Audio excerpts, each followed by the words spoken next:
Welcome back, everybody. Wonderful crowd here. We appreciate them for being here. Of course, Dave Wyman, Paul Warrior, I'm G. Scott. We're here on Seahawks Weekend. But joining us right now here at Pearl Bar and Seafood Dining, we have, of course, Frank Clark. What you doing, my man?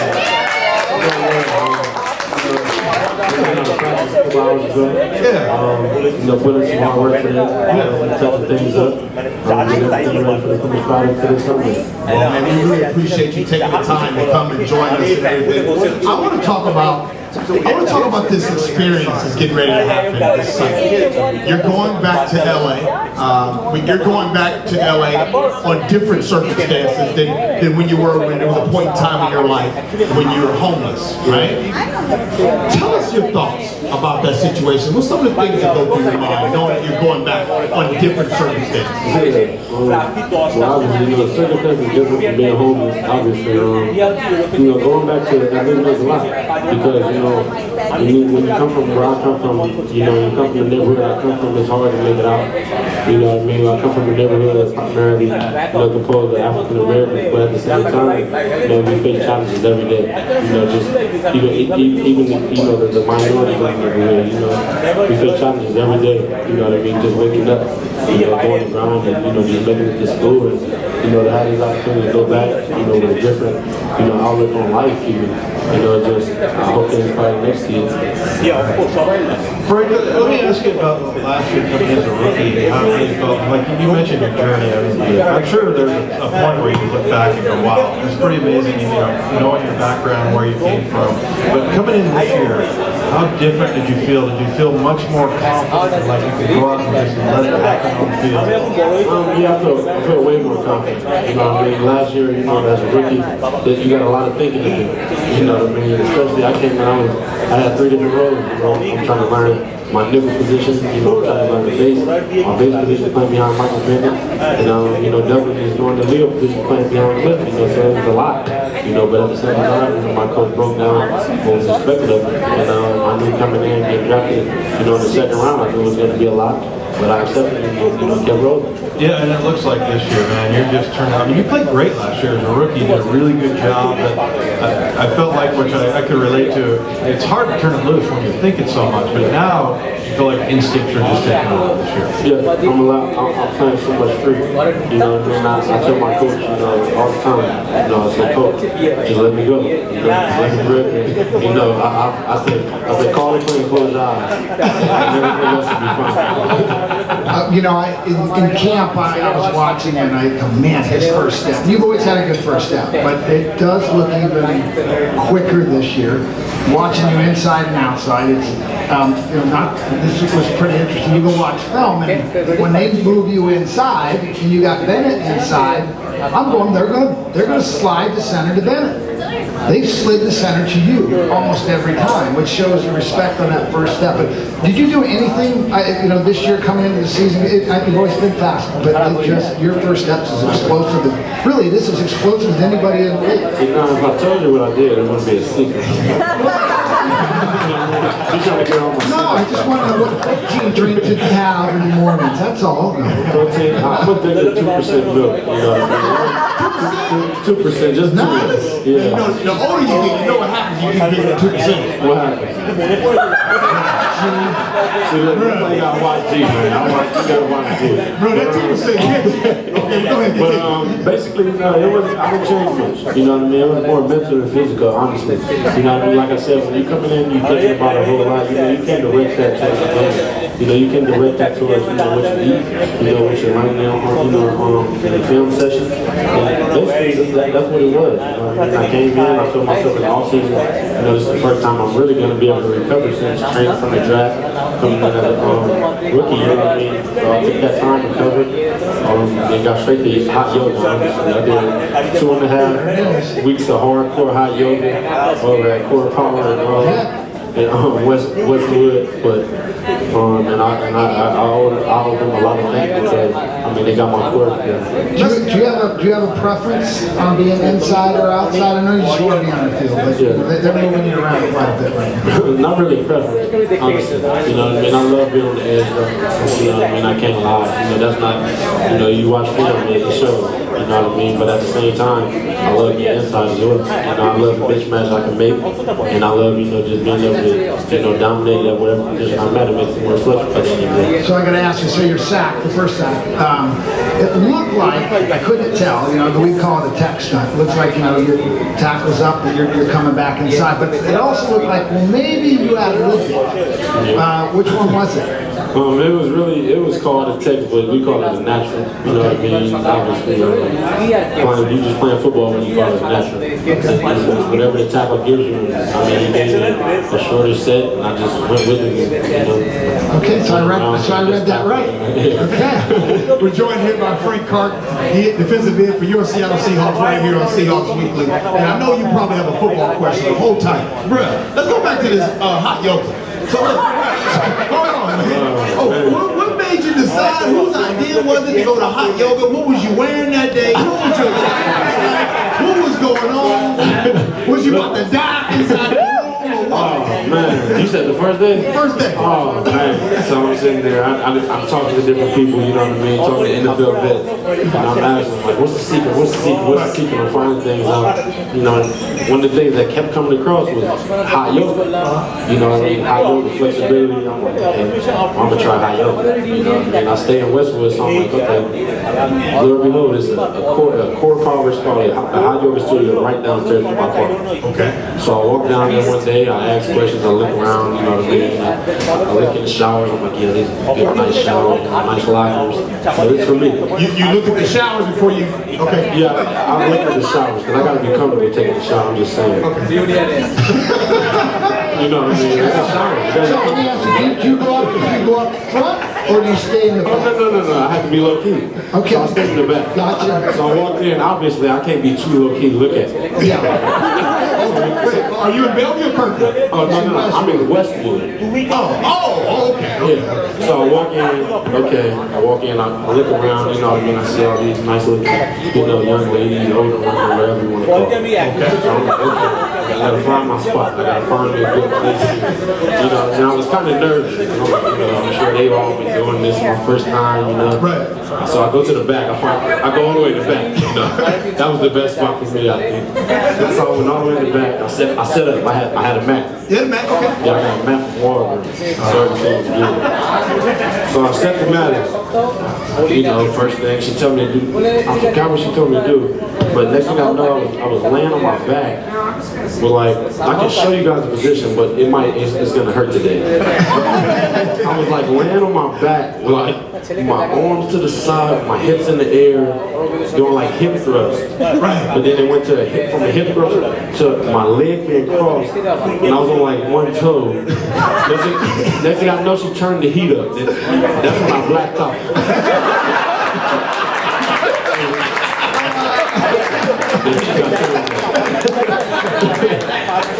But no, like I said, it was all great. You know, it was fun in the beginning. It was tough, honestly. It was tough. You know what I mean? It was tough. I'm watching the ladies, you know, kick my butt in there. And then it was, you know, that kind of inspired me. It kind of hurt me, but it kind of inspired me at the same time. So you moved up to the front of the line? No, I never moved up. Still in the back. I like the view. I like the view. I was waiting for that. Hey, we keep it real. Well, look, every time you guys see number 55 making a sack, just think about Frank Clark. Smack me in the back. Okay, so I gotta ask, what were you wearing? There's yoga shorts. Forgot.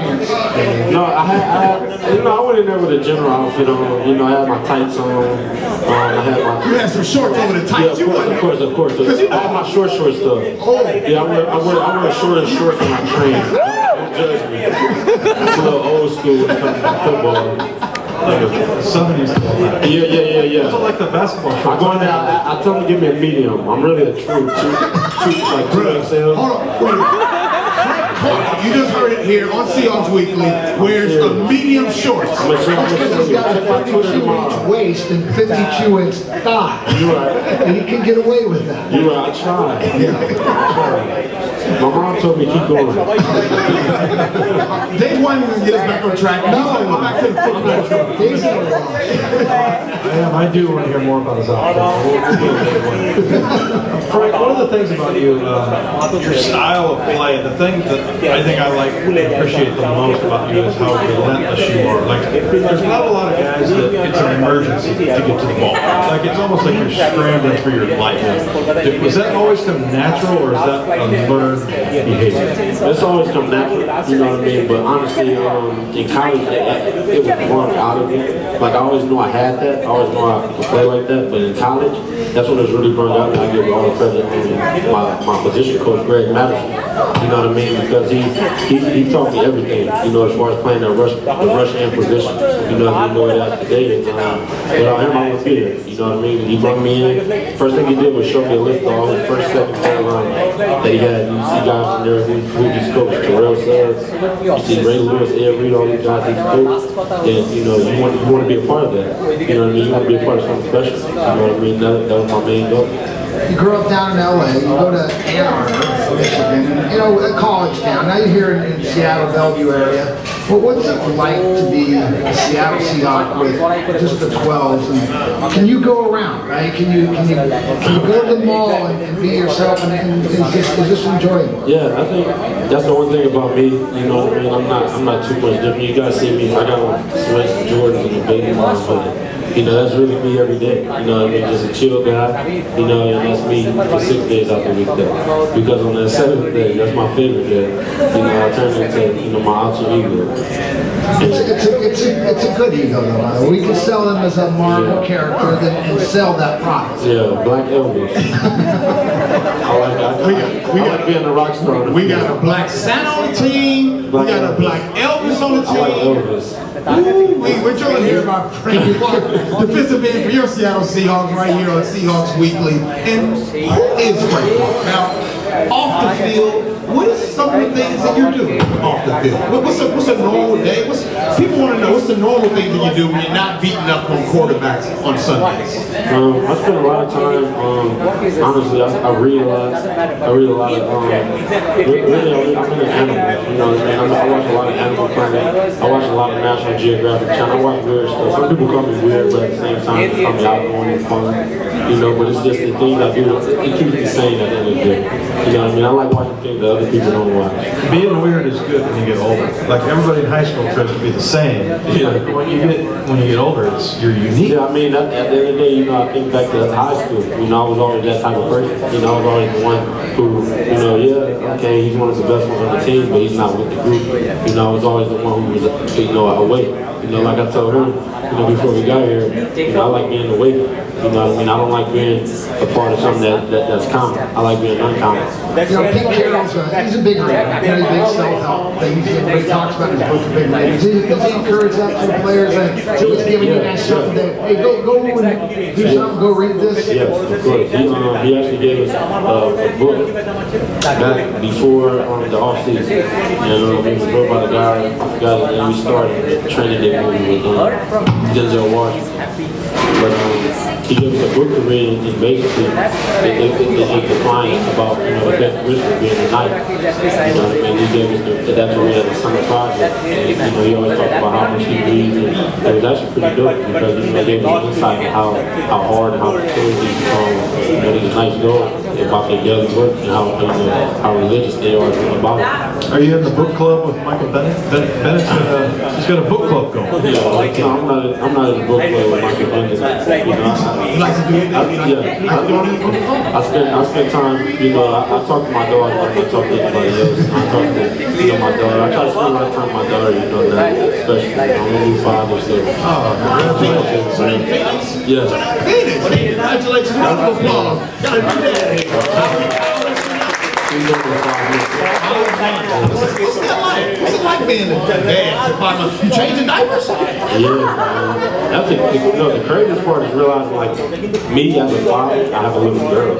You know what I mean? So that's the crazy part. I think about, oh man, all the things I did in high school. Oh yeah, come back. I think about all the things I did in college. You know, I take it back and I go, now God put her in my life for me to make that sacrifice so I can show her everything that you gotta do right as a man. If you ever need advice, go to these two right here. They can tell you all about it. They both have daughters. Oh yeah. I see, She's my 26-year-old baby. you can tell they have grades. How can you tell? I think the grades came a little bit early. I love the grade. Yeah, you have to. All these grades are from my second child. Yes, that is your daughter. If I like to ask this question to the guys when I have them come on. If Frank Clark today, when he goes back to LA and he runs into little Frank Clark when he's young, what kind of message would Frank Clark today give little Frank Clark? What would he tell him? Probably to keep fighting. That'd be what I'm telling for sure. You know, to keep fighting. You know, if I was immediately going back and seeing him in that situation he was in, you know, I would tell him to keep fighting and stay strong. Because at that age, you know, I wasn't told that. You know what I mean? So it was almost like something I had to mentally develop as a kid, 7, 8 years old. I had to develop like, well, you know, you're not going to have too many people who are going to have you back. You're not going to have, so it's almost a shield. And I have to build that shield almost like that, a natural turtle shield. So when every time some danger, every time something came, I always had a turtle shield. And I built it myself. So that kind of gives me that independence. And being on that field, that's the only time where I feel at a complete peace. I feel at a complete peace in life. How much has football helped you in your life, Frank? You know, I'm coaching physical football. Paul has too. And so many great messages about life for kids with football because you kind of go through all these trials and get your butt kicked and all that stuff. Yeah, well, for you know that. But look, that's what life is too. Right? Yeah, you're right. That is what life is. You know what I mean? You just gotta keep fighting. I mean, because at the end of the day, football to me is, you know, it saved my life. You know what I mean? Yeah, like I said, I grew up in the streets. You know what I mean? I grew up in the streets in the hood. I grew up in gangs. I grew up, you know, making all the wrong decisions. You know, and then finally it got to the point where I put football, you know, first. At the time it was school first, obviously, but I put football first in my life and made that priority. Because I knew what I wanted to do, you know, no matter what everyone else around me was doing, I knew where I needed to go to help my family out. You know, Dave and I are old enough that we played in the Coliseum. The Raiders were there at the time. And, you know, I'm from Southern California. Probably a quarter of our team was from California. Chuck Nocky, he was, you know, coach down there. It was a distraction. You know, we got there and, you know, there's all our friends and family are coming in. What's it going to be like for you? You know, from a friend, family, you know, how do you mix that and still do business? Like you said, I'm not going to say everything is political, you know, I'm just not going to be distracted. And I think it's key that you make your family understand, you know, because it is a host of other guys on the team from California, you know, and I think it's key that you make your family understand, you know, the seriousness behind everything. Yeah, it is a game. Yeah, you're coming to watch me support. Yeah, it might be 10, 12 of you guys, but at the same time, it is my job. It is the work, you know, so the fault leading up into that, you know, it's not, you can't call me every day. You can't call me all times of night, you know, because I'm still in my work week. I'm still practicing. I'm still figuring the game plan out. After that, after the game, yeah, we got a nice family section. We can talk after the game. That'll be fun. Yeah, and that's the fun we have. Yeah. Joined here by Frank Clark here on Seahawks Weekly, and how about we do a little bit of name association? I'll give you the name, and you tell me about that person. First name I'll start off with, John Schneider. The mastermind. Huh? He's the mastermind behind everything. Pete Carroll. The magician. He's the magician. I like that. Yeah, listen to him because it's the truth. Think about it. Yeah. What did Mike Bennett call him? Willy Wonka? Willy Wonka. Willy Wonka? You might be Peter Pan. It never ages. Trust me, he's a magician. Can't nobody walk around in them shoes as long as he's trust me. He don't walk around with shoes. It's his birthday, I can say it. Yeah. Okay, but I get a little insight. Before we get back to the name association, in the meeting today, you guys did a birthday thing where you guys were all making fun of Pete Carroll and his pants and them shoes. Am I right? The way he chews his gum. And the way he chews. He goes to 10 pieces of gum before he finds the right piece. Trust me. He goes chew, spit it out, throw it behind his back. Somebody get that. Chew, spit it out, and then he finds the good and say, all right, come on, let's practice. It's really dope, though. All right, back to the name association. Cliff Favor. Man, that get off. You know, he's a wizard when it comes to, you know, just how he has the ability to make that strip. I believe he's the most, you know, the number one player, active player right now when it comes to strip ball fumbles, you know, strip sack fumbles. And I think that's, you know, a credit to all the hard work he puts in. I mean, the guy's been in this league, what, 9 years now? Right. I mean, he does it consecutively, you know, year after year after year. You see the same thing. You see the hard work, and I think he's an underappreciated player. You know what I mean? Because there's not a lot of like, you know, we have a lot of people on the team, you know, that's considered superstars or whatever. But I think it's a lot, you know, that Cliff does that gets overshadowed. You know what I mean? Michael Bennett. Technician. A technician. I think Mike be everything he does. You know, it's worthy to follow. You know, like when I first got here, he was a player who I looked at and who I mocked his game. You know, from everything he did, the way he moved, the way he stunts, the way he rushes, you know, uses his hands. You know, I watch his game very close. You know, and I pick up everything he says. He coaches me a lot. You know what I mean? A lot. I can get, you know, I had 2 sacks last year against Minnesota, and he was coaching me harder than I ever been coached. You know, as far as my pass rushes, and I was just like, you know, all right, cool, because obviously he knows what he's talking about. Yeah. Well, I like that sack that you got against Minnesota last year. The one where you kind of fell and scrambled and got up. He actually crossed me, so my ankle was kind of sore, but at the same time, he like ran back into it. I'm like, all right, I got long arms.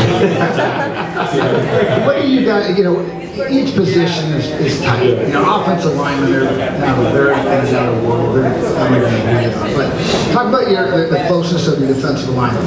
You guys are obviously the top. Yeah. Maybe explain that, the personality and the closeness of I think we're the closest because we're not a group. If you think about all the positions, we're not a group that's that big. You know what I mean? As far as in numbers. You know, you got to select few guys, you know, as far as in the core who's always there, who's always going to be around. And then we do a good job of bringing everyone else along. So we may get a new guy in next week. We may get a new guy in a couple of weeks.